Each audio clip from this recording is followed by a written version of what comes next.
Welcome back. Let's practice multiple choice questions from NCERT school books.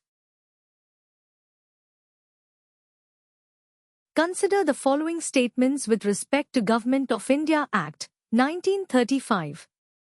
1. This Act enumerated the discretionary power of the Governor. 2. This Act provided for unicameral legislatures in 6 provinces and bicameral in 5 provinces. Which of the statements given above are correct? A. Only 1. B. Only 2.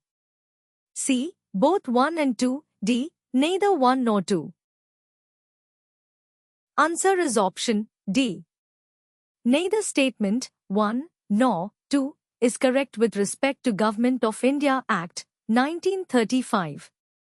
The Government of India Act, 1935 did away the diarchy introduced by Government of India Act, 1919, and Governor-General were required to act accordingly on the advice of Council of Ministers. However, in exceptional cases, Governor-General were given some discretionary powers or powers of individual judgment. But this Act did not enumerate discretionary powers of the Governor.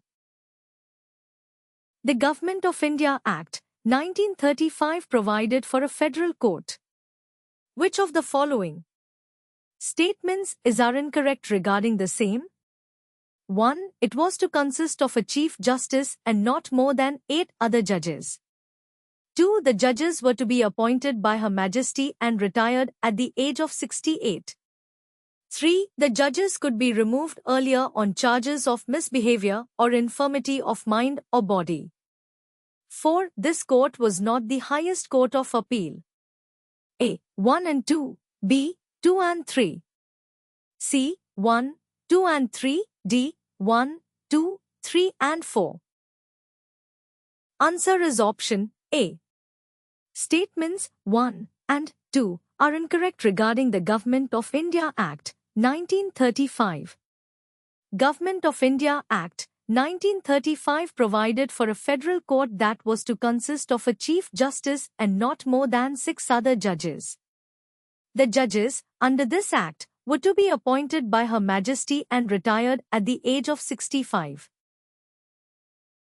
Thank you and practice more number of multiple choice questions to get good clarity on each topic.